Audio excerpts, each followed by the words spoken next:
Okay, I guess we can get started. It's noon. Hello, everybody.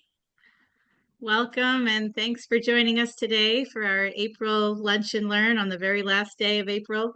Happy spring migration. I know I have been hearing a lot of new birds. Phil and I were out in the yard today and welcoming a lot of new warblers. Saw our first rose-breasted grosbeak, an ovenbird, black-throated blue warbler.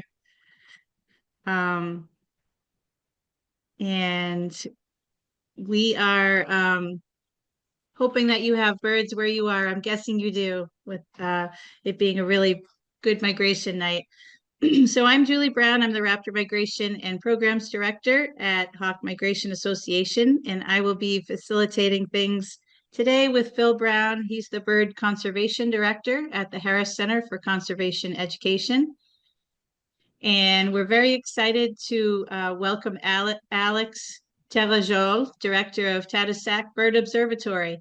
And if you pay any attention to bird reports from Tadoussac, either on hawk count to see what hawks are coming through, or eBird, or other listservs, you know that it can be a really exciting place during migration over winter with all their visitors and their incredible fallout. So we are excited to hear all about the birds and the programming there. And before I jump in, on just a little background, if you're not familiar with HMA, we're a nonprofit that provides support to the Raptor Migration Monitoring Network across the Americas. We promote education and conservation of migratory raptors and archive migration count data in our database hawkcount.org. And we are an active partner in the RPI project, the Raptor Population Index, that produces conservation assessments and population trend analyses from those migration counts. So you can learn more about what we do at hawkmigration.org. We are recording today as usual, and we're live streaming on Facebook. You can view this and any of our past lunch and learns on our Facebook page or on our homepage of our website under events and tours. I'll probably disable the audio and video because that seems to be the best way to avoid distractions. But even though you are muted, engage with us. You can let us know where you're tuning in from. Phil's going to be monitoring the chat. Let us know if you've seen any interesting spring migrants. And if you don't already receive our e-newsletter, that goes out a couple times a month. So please, you can add your name and email address in the chat or send it to me directly. And tell us where you're joining from today. So are you, Phil, is your audio working? Let's see if I can. It's having a little bit of trouble. How's that? How about now? Can you hear me now? We can hear you. It's a little muffled, but if you want to go ahead and introduce Alex, go right ahead. Okay, thank you. Alex Terrigeol is a biologist specializing in the study of birds and their migration. Since 2021, he has served as the director of the Tadoussac Bird Observatory, where he leads research to better understand the migratory behaviors of birds with his team of passionate ornithologists. His commitment to wildlife preservation is complemented by his dedication to raising public awareness of ecological issues. Alex annually organizes the Côte-Nord Migratory Bird Festival and leads various birdwatching activities while capturing bird photography. He is also involved in bird population monitoring programs and actively participates in scientific outreach events. Okay, back to you, Julie. Great. Welcome, Alex. Great. Thank you. Thank you for the introduction.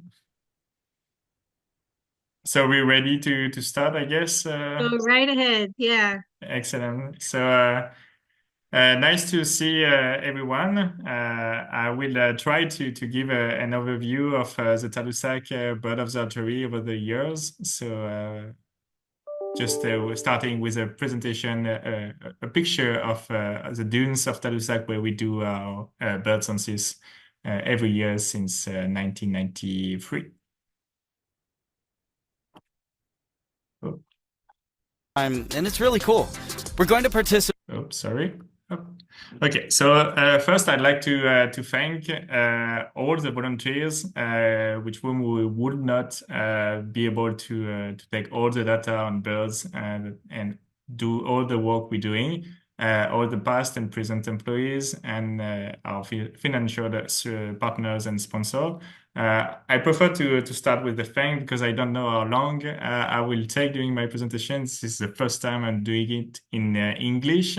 So hopefully it won't be too long, but excuse my my French accent. So why a bird observatory at Tadoussac? As I said, it was founded in 1993 by Jacques Ibarzabal. Then he was a master student in biology at the University of Quebec at Chicoutimi, which is a small town close from here. He's now a professor there, and we collaborate a lot with him. The Tadoussac Observatory started with a discovery, in fact, of an high number of raptors that flew past the dunes. It was over 300 raptors in an hour that was observed by a citizen of Tadoussac.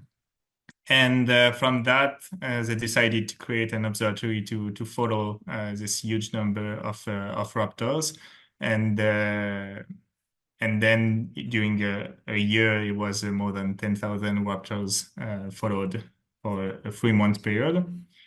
But the observatory is not only on raptors now, and we are starting to be well known now for passerine as well, with huge number of especially warblers, but as well finches, which can be like bigger than anywhere else. And it's a very nice location to follow this kind of birds. So its advantage, its location. So if you don't know where Tadoussac is in Quebec, so in Canada, and in the North Shore of the St. Lawrence River, which is a pretty big river, and the temperature of the river is usually about 4 degrees during all the year.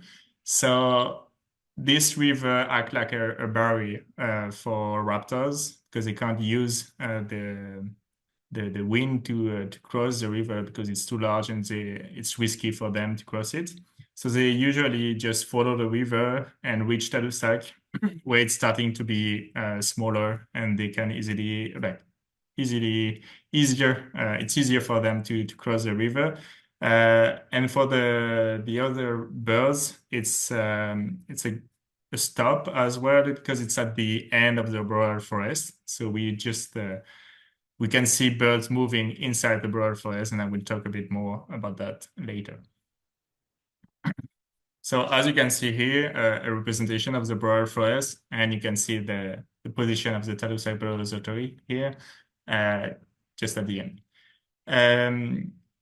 Our observatory is part of a network, the Canadian Migration Monitoring Network, and I think it's really important to speak about that because we are working together to have a better idea of bird tendency, how some species can decrease or increase, and make some collaboration about different subjects like a decreasing of a certain bird population or starting of a disease and anything else.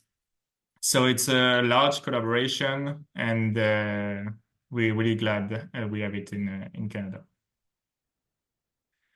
The objective of the network is to obtain high-quality research and monitoring data on the ecology of migratory birds. So not all bird observatory are doing census. Some of them are doing bird banding only. Some are doing both, like we do. And it helps to give an insight of over 100 bird species tendency. It can influence avian conservation by making your data easily accessible with Birds Canada.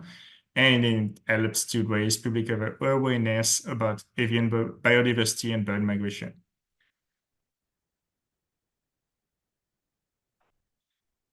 So about our organization, we usually run about 10 scientific projects each year. This project can be pretty various and on different species. So sometimes raptors, sometimes passerines, sometimes disease. We published over 30 scientific articles about different projects we run. We had 8 master's and PhD theses. We have this year 4 students, so 3 master and 1 PhD student. And we have a scientific committee which helps to explain why we follow birds. It's sometimes harder to explain that we are not only bird watcher, like we do enjoy birds, but we are doing research as well, and we want to we want people to understand that it's scientific and it has a purpose to do it. So here I showed a couple of pictures of birds that we studied. So like the blackback woodpecker or the northern saw-whet owl. We recently published an article using Motus tag on blackbird. I forgot the name in English. Rusty blackbird. Sorry. And we recently published an article about 10 species where we put which we put transmitters on. So it all started at Tadoussac, and so here you have a picture of Tadoussac dunes in the fall with the beautiful colors, and it's really a good place to watch birds. The first purpose was, as I said, raptors, so to track bird migration at the dunes, but then it quickly changed to every birds that we can observe the dunes.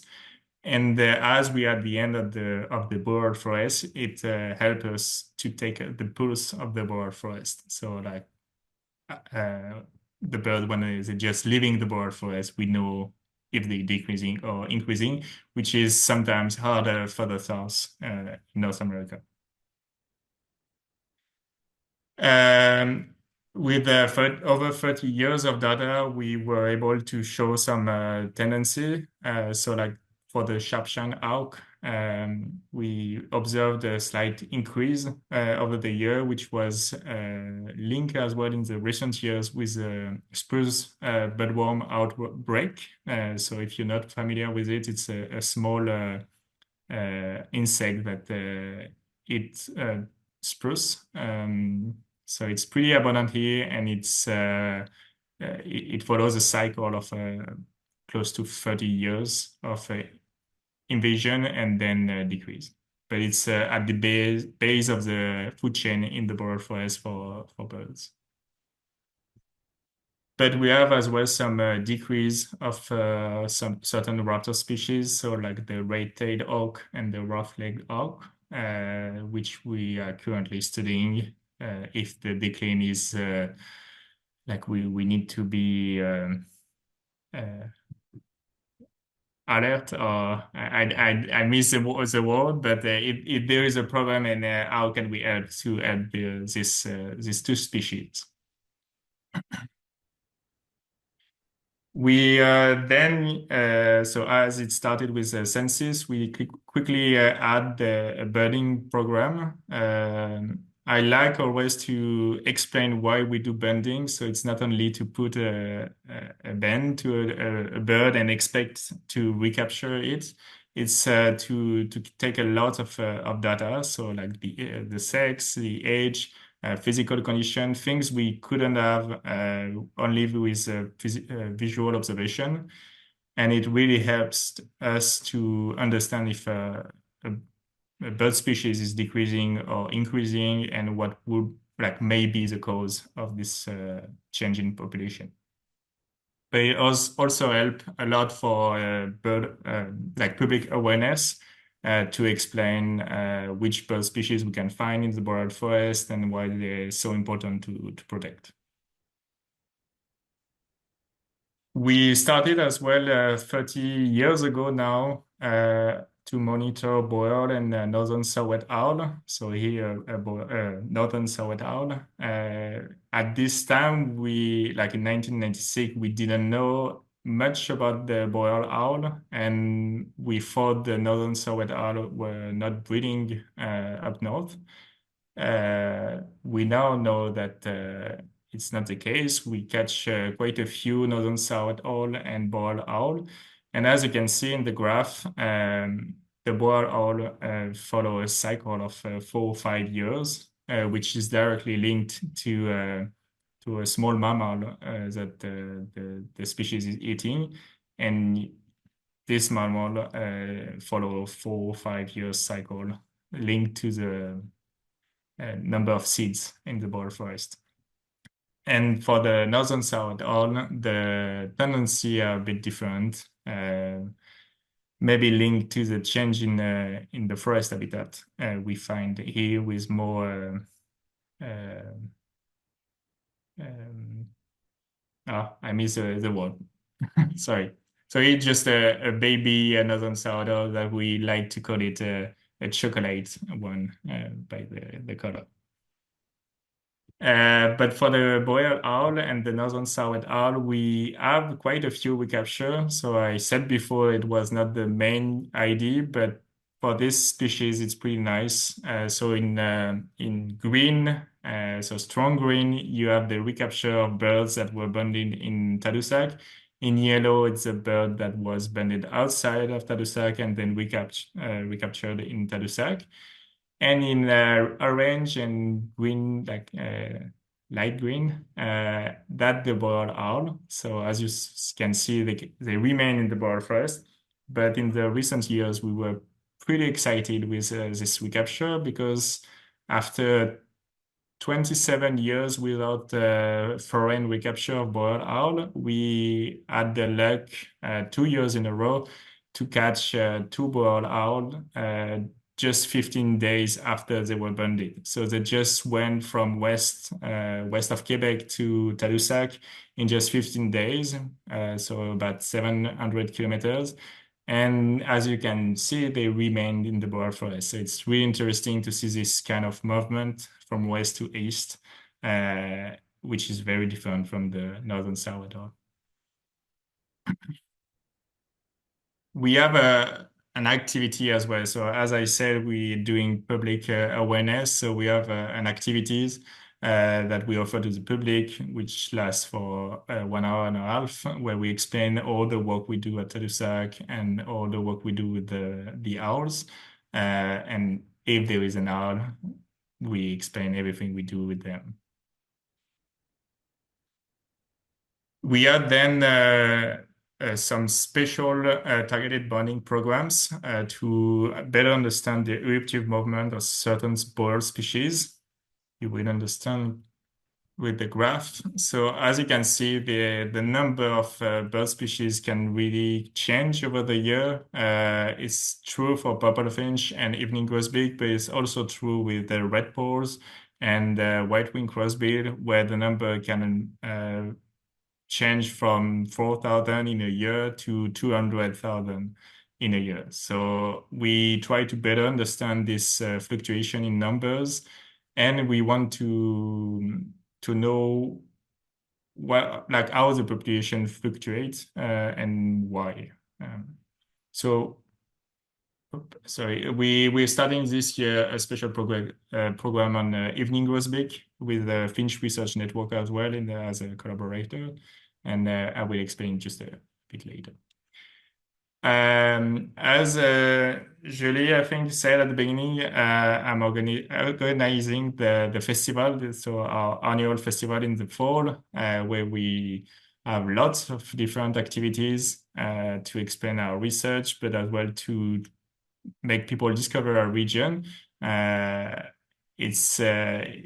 It's really a very nice place to visit during the fall. It's usually the top of the migration, so lots of bird species and movement that you can see. So yeah, I was speaking about the evening grosbeak. We are now like since 2014 doing specific tracking program with Motus transmitters, so in collaboration with Environment and Climate Change and Birds Canada, to know the migratory route of and stopover sites, because we know that bird species spend quite a long time in migration, and we usually don't take that into account when we do bird protection. So to better understand bird migration, it's probably to better protect them in the future. We, as I said at the beginning, add Motus tags on 10 species. So the evening grosbeak would be the 11th species.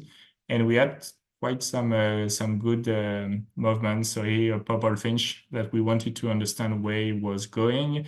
And as it's a species that is decreasing in the northeast, to understand if it was related to maybe house finch numbers or disease present in the cities in the northeast. So just if you're not familiar with Motus project, it's a tiny transmitter that is less than 3% of the total mass of the bird. It's not very expensive, so very useful for us, but it needs a tower to be detected. So all the gray round that you can see on the map are Motus tower, and the bird needs to pass through them to be detected. We have a spring migration tracking program, so I like to show a picture of the view because it's always a nice place to visit, but also with the snow, because we spend usually 6 months with snow over here, and even in the spring. So we're starting this project in middle of May. Even in the middle of May, there can be some snow. So it won't probably happen this year. We still have a couple of snow on the ground, but by the 13th of May, it should have disappeared. And this project is as the other project to know the health status of bird population, but also to train bird bander and ornithologists. So we usually have a couple of students to learn how bird banding work, and we have some schools that come here to visit. We have a couple of additional projects because we think that if we capture some birds, we may as well take as many information on them while we can, because it's still yeah. So as many info we can. So like the parasites.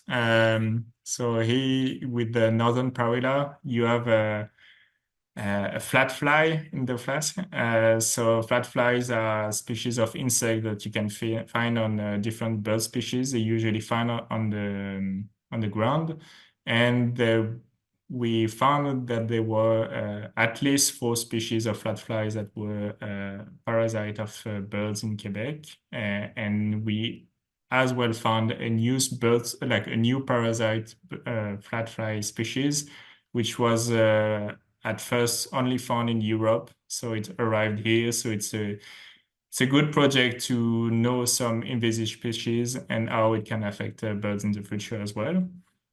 We participate in Bird Genoscape project. If you don't know what it is, we take a sample, so just a feather of some bird species that they're interested in. And with that, they can know which bird population migrates where and where it comes from. And so it really helps for bird conservation as well for bird population. And we have a collaboration now as well with the feathers to detect the presence of contaminants that we know can affect bird reproduction or survival.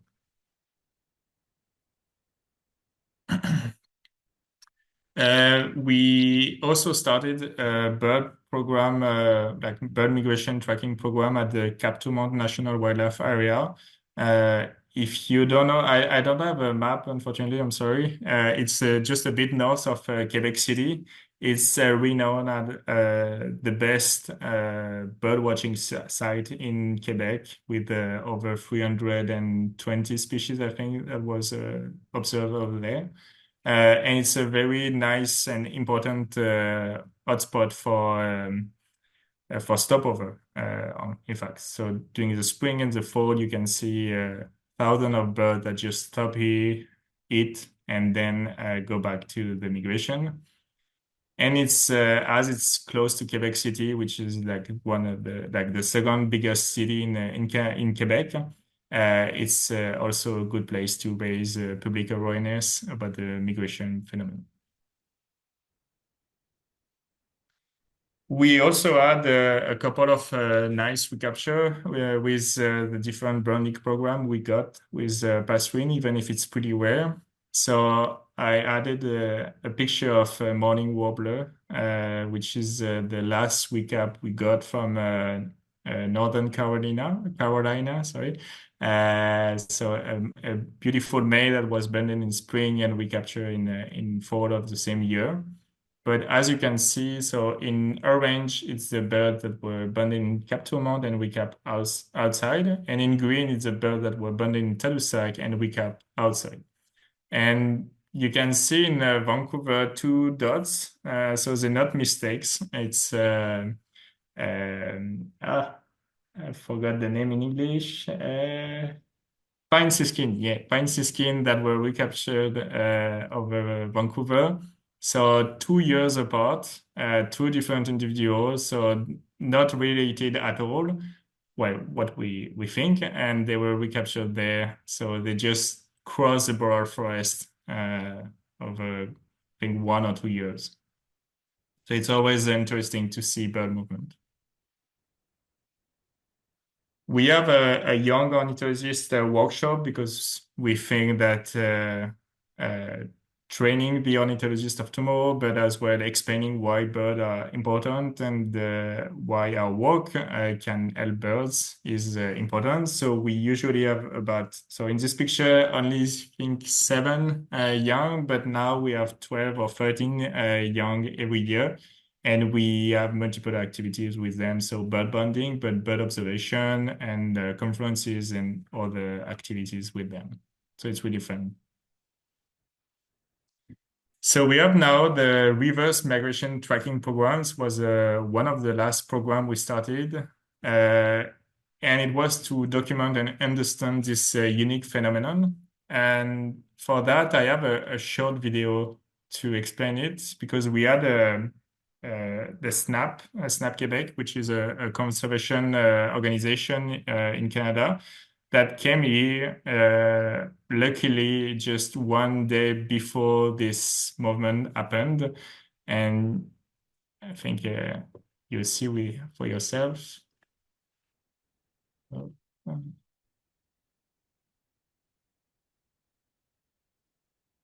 Participate in a census activity at the dunes of Tadoussac, and if we're lucky, we'll observe an extremely rare occurrence called reverse migration. Birds that retrace their steps. We have a chance of having thousands of birds around us at the same time, so fingers crossed.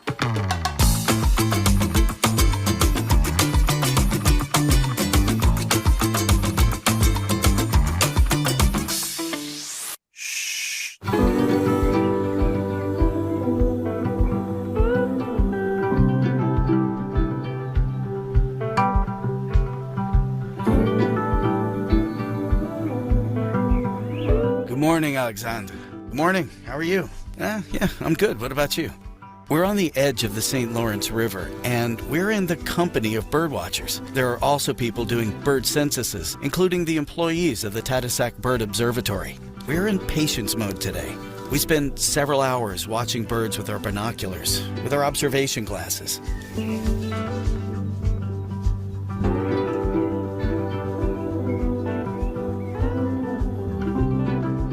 It's starting to get a bit active. We have warblers passing by, actually coming from the east. The team that's here counts all the birds that pass. They're experts who know everything about warblers. They're able to recognize them super quickly, so it's fun. We're starting to have birds passing by.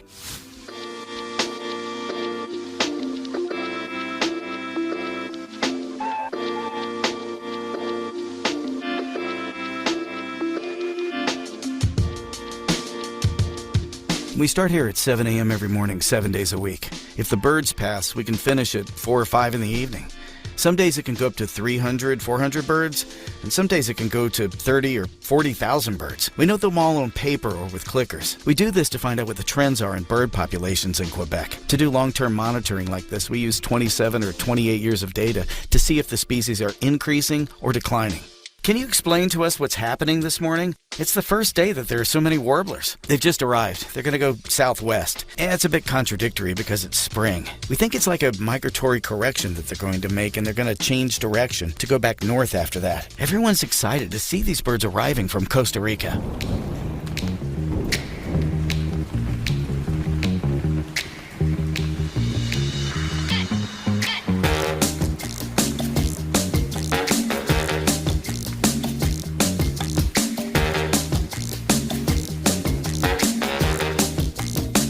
Sometimes, like right now, there's really a mad abundance of birds. There are hundreds of warblers right now. It's really fun.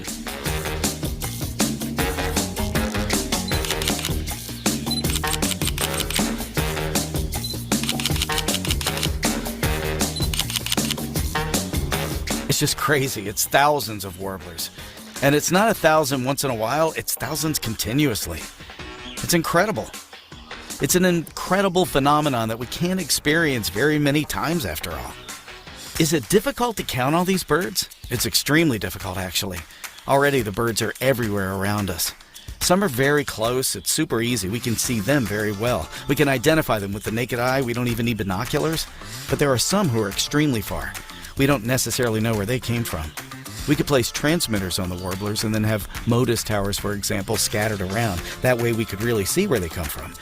Possibly they headed east, they crossed the river, then they came back down along the river to reach their nesting site. It's pretty crazy. We braved the cold, the rain, the wind today, but we're really happy because we've just experienced an extremely rare phenomenon. Hundreds of thousands of birds passed today in this corridor here at the dunes of Tadoussac. We're really happy to have accompanied the scientists and volunteers of the Tadoussac Bird Observatory these last days of the census during the banding, which helped them better understand the birds, their movements, their migrations, and ultimately serves to better protect them and better protect their habitat, the boreal forest. Oh yeah, a quick video of how reverse migration can be, and it's pretty unbelievable. Usually happen at the end of the month of May, and the number can really change. So in 2018,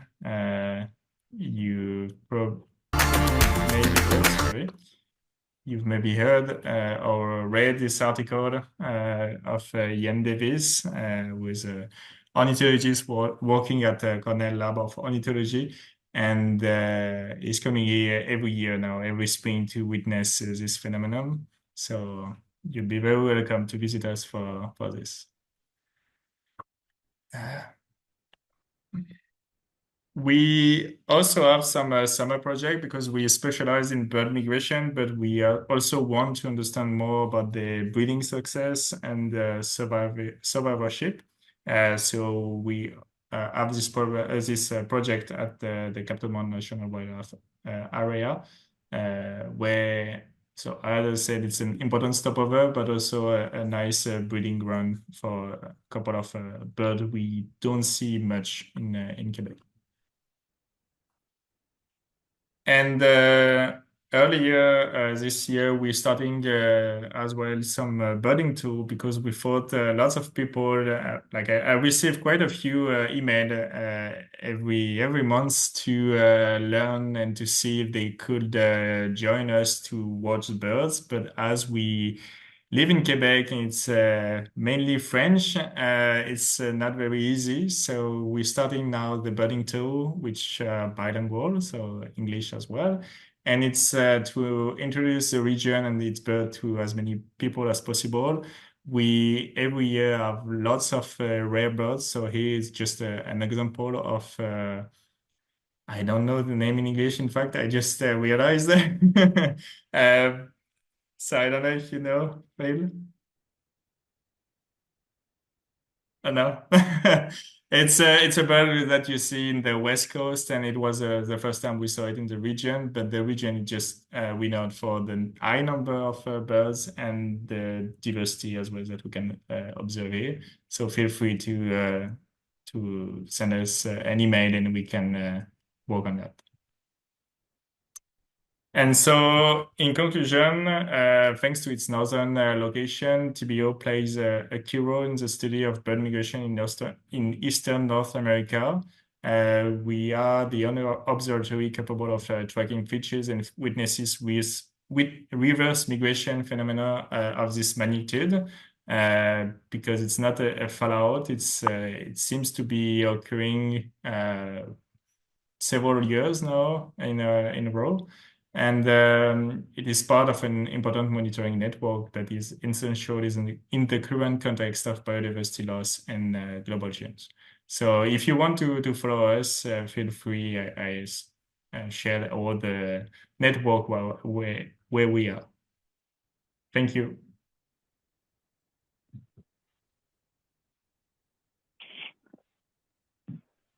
Okay. Well, we received a few questions. That was fantastic, Alex.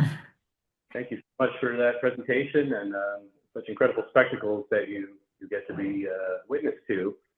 Those warblers were just amazing. So interesting to see some of the movement patterns that you're shedding light on. We're having kind of trouble hearing you, Phil. It's a little too muffled, unfortunately. I think it might be better if I do the questions.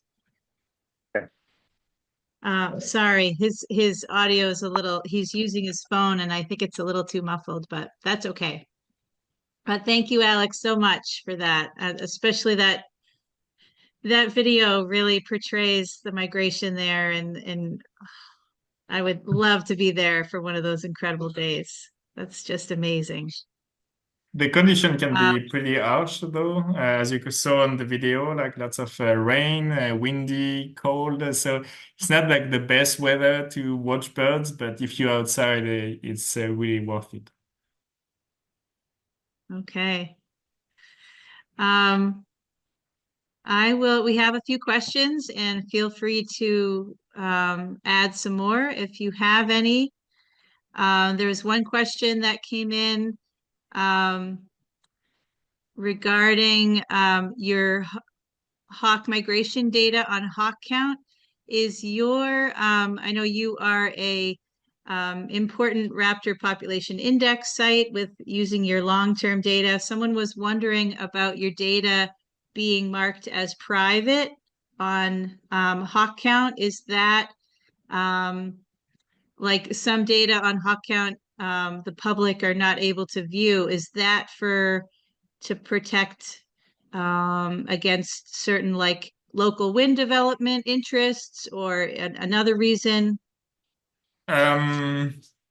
Okay, I think I was not aware that it was not public. We usually share every data that we get to the public if they want to do some research. So as I said, we have lots of collaboration with students or other university or government. But yeah, it's true, like for some higher development. So as you mentioned, we usually don't share it for free because it's time consuming to do all this work, and we think it has its value. So it's really dependent of the project, but otherwise it's free to use. Okay, all right. Yeah, it may just be, I can be in touch with you too about your settings on hawk count if you want to make it public. And yeah, if researchers or students want to use hawk migration data, they can always contact us, and we have a policy for that. So we'll reach out to the owners of the data and get permission before we send it to them. Okay, another question from Christina is, how do you explain the dramatic differences in red-tail census from year to year? From year to year, I think the change can be linked to just the wind. For instance, the wind can affect the number of birds that you can see at the dunes because it push the red-tailed hawk to the river where we can observe them. Otherwise, when it's not too windy, they can move further inland, so we miss a couple of birds. But mainly the differences from year to year are probably linked to the small mammals number, so their food, which change and is well linked with the number of boreal owl. So we found a clean relationship between boreal owl number and the red-tailed hawk number, and with the fluctuation over the years as well. Okay, thanks. Phil commented after watching that video, did any Hawkwatchers among us wonder if they might have counted the same warbler twice? Haha. That's always the big question we get at Hawkwatchers. How do you know you're not counting the same bird twice? Well, they're moving pretty fast south, so it's usually good. But in fact, I did not explain how we count them. It's not a one bird count. Like we don't count each bird because it's too much. We tried and we really thought at the end it was underrepresented. So now we are making an estimation. So we count on an invisible line, every bird that crosses that line for 1 minute. And then we extrapolate this number to 10 minutes. And we do that every 10 minutes. It helps us to stay awake, or I don't know, active or alive even. Because it can last for like 12, 14 hours. So we can have time to eat. But mainly during these days, as it happened usually 1 day or two per year, we are so excited and concentrated that we forget all the other things in life. And we try to use the 9 minute remaining to identify as much individual as possible to have a proportion of the bird species that we see, because when we do this count, we usually count just birds, but then we know if it was mainly Cape May warbler or Magnolia warbler or other species. Okay. Are these censuses done spring only or spring and fall? So we do bird census in spring and fall. For the spring, it's from the 5th of May to the 6th of June. And in the fall, it's from August 24 to November 25th. Okay. Okay. Another question. I'm curious if you've seen trends in greater vagrancy of birds at your observatory watches and banding stations in recent years. I think it's hard to link the vagrancy with the environment. For instance, we had the highest number of bird species in Quebec for the region, but then was it linked to higher vagrancy or higher effort or luck or anything else? It's really hard. So I cannot really answer this question for sure. Like maybe, but maybe not. Okay, thanks. The next question from William. I haven't seen your data, but if you have many golden eagles migrating, has there been any use of transmitters to record destinations? That's a great question. We have 50 golden eagle, usually about 50 golden eagle per year, but the site is not the best one to follow golden eagles. They usually move further inland, but we can still see a couple of individuals. We did not put any transmitter on them, but the government did, and they had lots of data now with hundreds of golden eagle with transmitter, and they produced a map, which is so nice to see all the movement of individual in Quebec. So it's well followed, but we did not participate in this. Okay, thanks. Michael is wondering, is there a peak period for raptor migration? Probably lots of people looking to visit?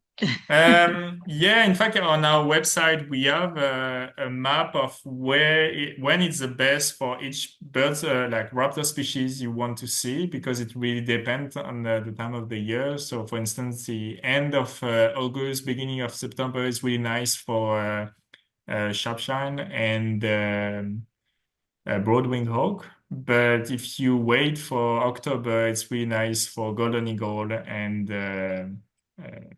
rough-legged hawk. So it really Okay. depends on the species you're most interested in. Okay. Kevin says we will be in Tadoussac in 2 weeks. Will the incidence of reverse migration be starting that soon? It already happened. Like we had a small reverse migration this morning with quite a few purple finches, American robins. So quite a few. It's about 2,000 individual per species and kinglets and everything. So the magnitude change depending on the species you're looking for, but it can always happen from April to May. Usually it's the best at the end of May because we have all the warbler species that you can see here and the number are usually high. But we will definitely look at the weather and inform on our social media whether a reverse migration is expected or not. But we never know for sure. Like sometimes the condition looks good and sometimes they don't look good at all and there is a reverse migration. So anyway, we will be there every morning. Okay, I see. Chris is wondering, where do you get your funding for research? Good question.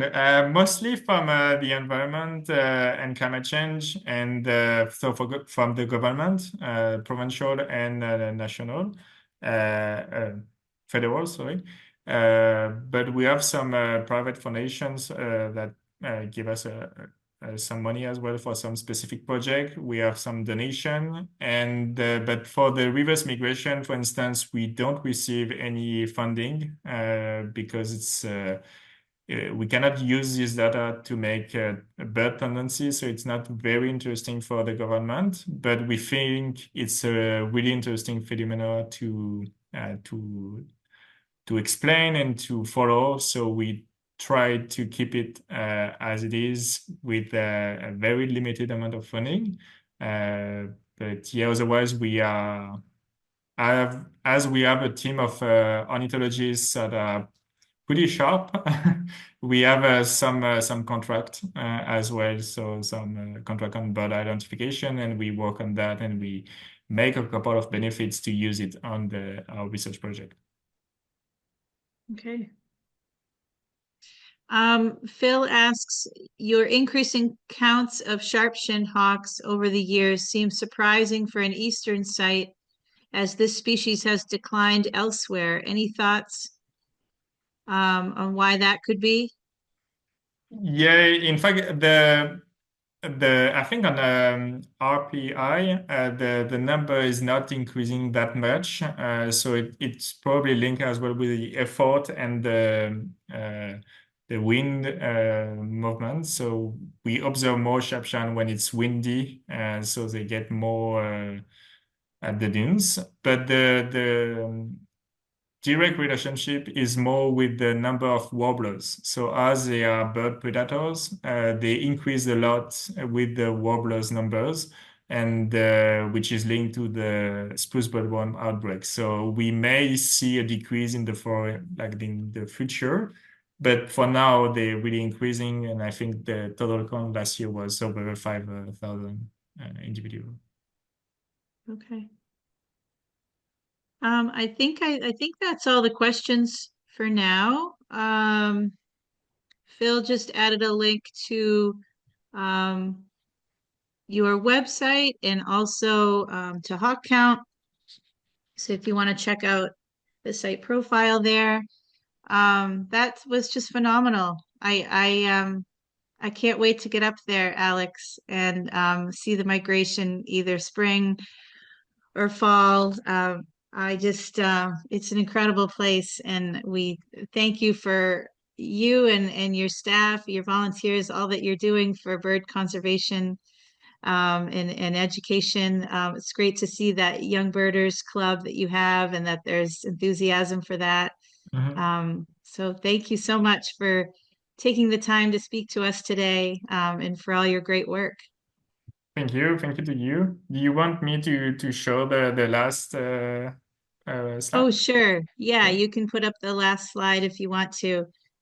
Sorry, Phil, we didn't get to hear from you with your audio issue, but for next month, I've been ironing out the details, and I think we are going to talk kestrels, which is good timing for them right now. I know that's taking up a lot of Phil's time monitoring kestrels here in New Hampshire. We're going to hear from J.F. Thérien, who is Alex's colleague. He works at Hawk Mountain. He's going to be talking about kestrel monitoring in Pennsylvania. So that's going to be May 22nd, but I will send out a blurb about that where you can register on our next e-newsletter. It'll be on our website, on our Facebook page. So that is all coming soon. It's also, I want to mention, a Raptor-thon season at the Hawk Migration Association. So if you're inclined, you can check out our website, hawkmigration.org, and you can see all the various Raptor-thon teams and where they're counting to raise money for their Hawkwatch site. So every penny that is donated gets supports Hawkwatch sites, the grants that we have for Hawkwatch sites, and all our conservation programs. And also, if you're not a HMA member, we encourage you to join our kettle and support the work we do for raptors and the hawk watching community. You can check that out on our website. And thanks everybody again for joining today. And we hope to see you next month and wish you happy birding and happy hawk watching till then. Thanks everyone. Have a good day. Thank you, Judy.